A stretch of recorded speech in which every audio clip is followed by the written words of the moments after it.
We will start the regular press conference by Minister Hayashi. The floor is yours, Minister.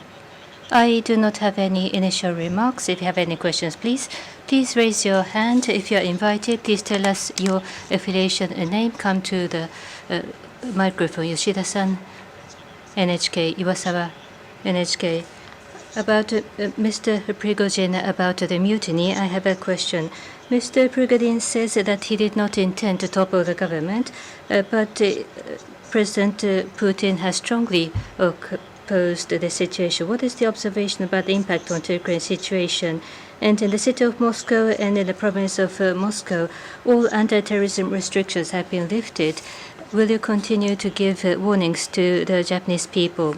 The position of the government is we will continue to watch carefully with high level of interest regarding the movement of Mr. Prigozhin and Wagner and domestic situations in Russia. Regarding the impact onto the Ukraine situation, I refrain from giving premature comments. With regard to the safety of the Japanese people in the region, we have always been giving level 4 leave the place, including Russia and borders with Ukraine, and we have level 3 not to go, and we are recommending leaving the country by commercial air flights. The government will continue to make sure regarding the security of the Japanese people. Next question, please. Asahi Shimbun. Asahi, Uechi, in relation to that, the situation concerning Russia, as the government of Japan, regarding the moves of the Wagner, the military buildup, how did you grasp that? Regarding its impact, what's your analysis? According to some American communication, those people who are related to Wagner, and there's some information that they are going to postpone sanctions. What about the sanctions by the Japanese government? Regarding Mr. Prigozhin and Wagner's movement, as I said before, as the government, we have been monitoring this with great interest. June 24th, G7 Foreign Minister telephone meeting was held, and on that occasion, regarding these urgent issues faced by the international community, including the Russian situation, we had a discussion. As G7, we confirmed to closely collaborate as the G7. Regarding the detail of the information we grasp, I'd like to refrain from talking about them. And regarding the sanctions against people who are related to Wagner, as the government of Japan, it is private military company Wagner and Mr. Prigozhin and other people related, already the sanctions have been introduced. Going forward, we will continue to collaborate with the G7 and act appropriately. Next, Katsurada-san, Kyodo. Katsurada, Kyodo. This is about the Alps treated water.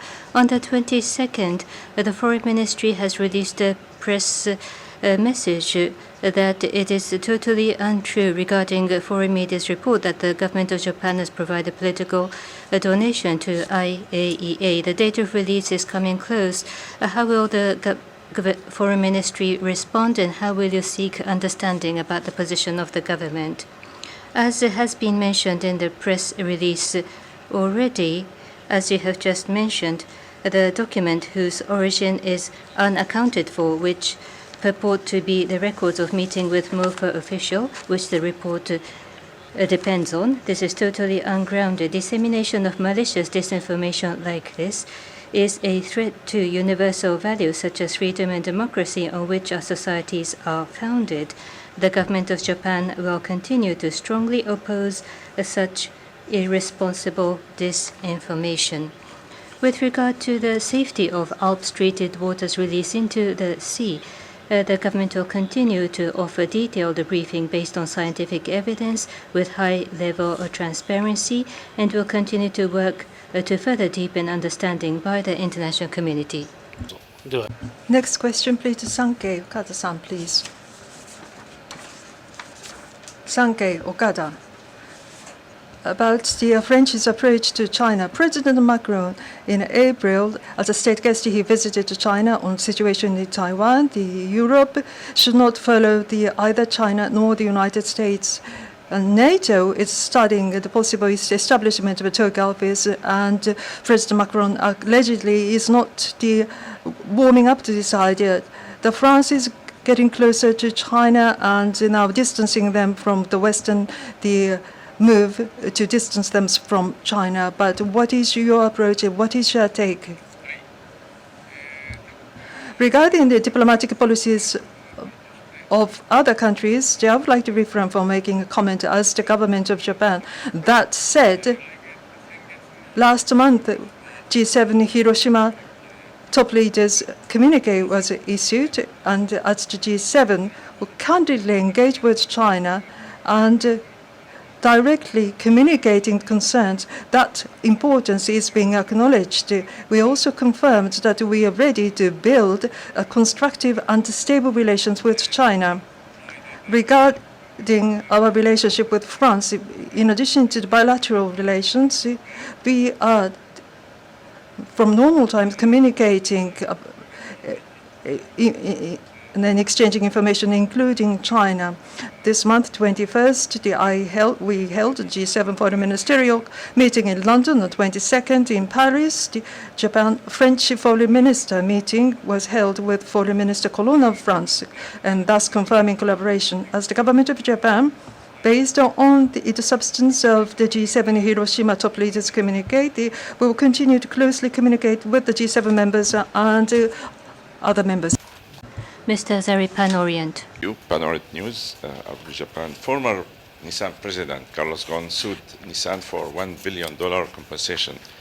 Obviously, this is not a diplomatic issue, but a legal issue. However, how is the Japanese government position on this? How do you view this lawsuit in terms of Lebanon-Japan relations? How would this current relations be impacted by this lawsuit, if any? Thank you. Hi. I am aware about the media report you have mentioned. On the other hand, this, as you have exactly mentioned, this is a lawsuit between a civil person and a private enterprise. Because of that nature, I would like to refrain from commenting from the position of the government.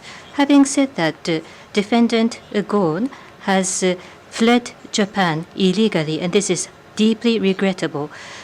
The government of Japan cannot condone this situation. Defendant should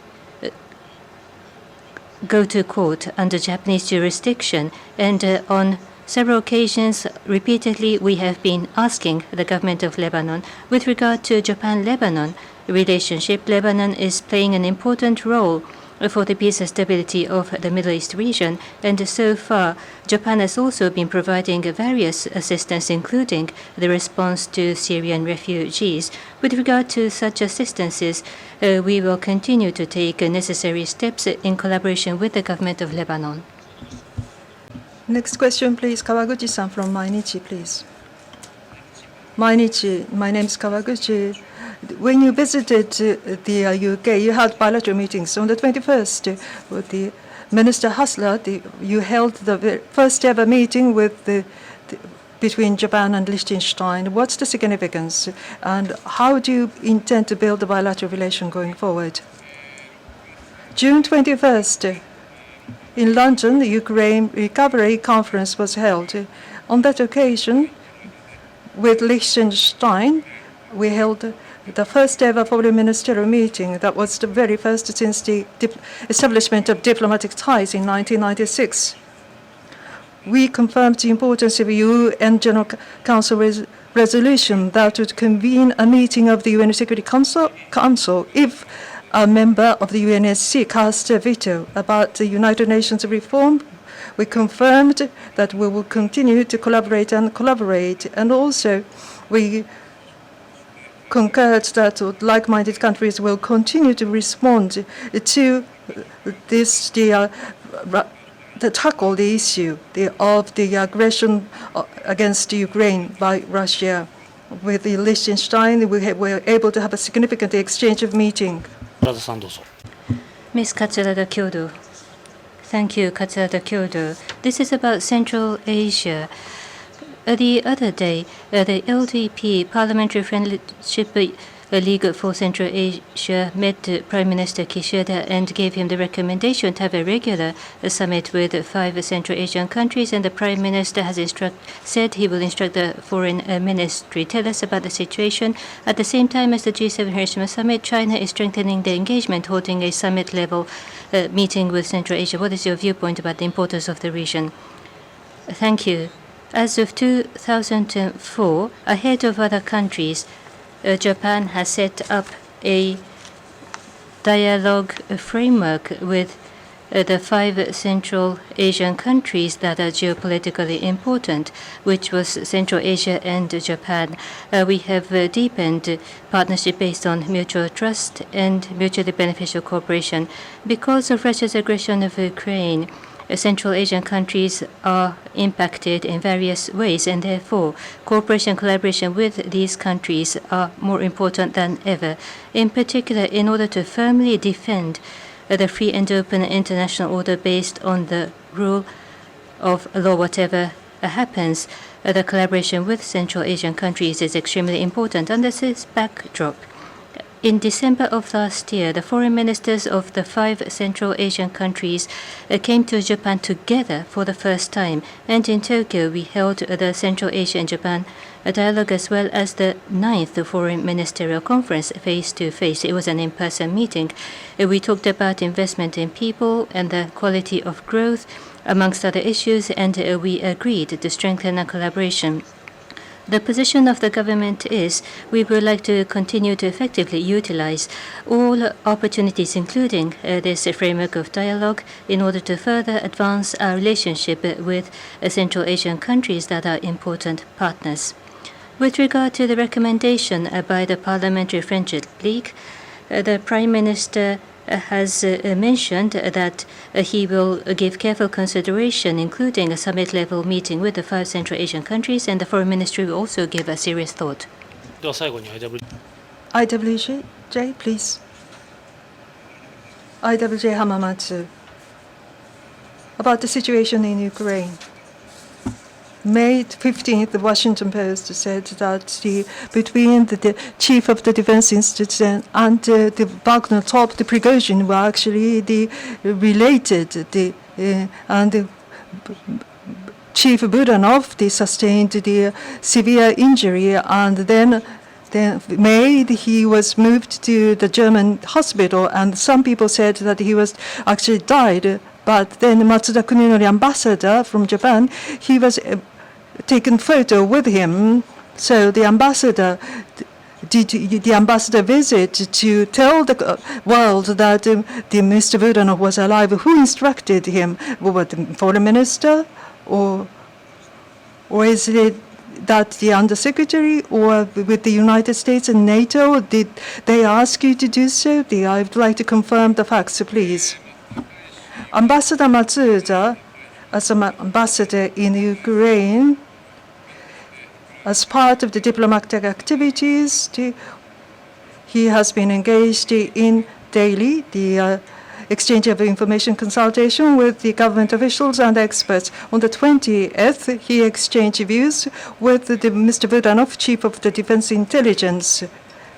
And that exchange of opinions was implemented as part of diplomatic activities. This concludes press meeting. Thank you.